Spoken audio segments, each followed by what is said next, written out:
સમગ્ર અંજાર શહેર અને ગ્રામ્ય વિસ્તાર ભગવા રંગે રંગાયું. શહેરમાં અભૂતપૂર્વ રોશની, ઠેર ઠેર ધ્વજા પતાકાથી અનેક સ્થળો શણગારવામાં આવ્યા. અંજાર જિલ્લામાં પ્રતિનિધિનો એક વિસ્તૃત અહેવાલ.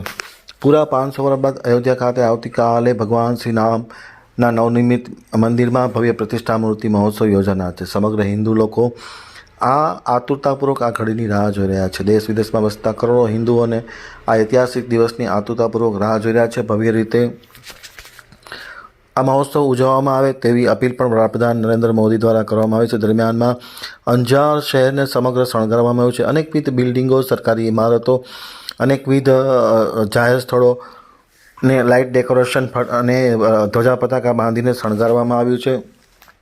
ઐતિહાસિક અંજાર શહેરને પણ વિવિધ લાઇટોથી શણગારવામાં આવ્યું છે, રોશની કરવામાં આવી છે. અનેક પ્રકારના મંદિરોમાં વિશેષ ઉજવણીનું આયોજન પણ ગઈકાલથી જ કરી દેવામાં આવ્યું છે.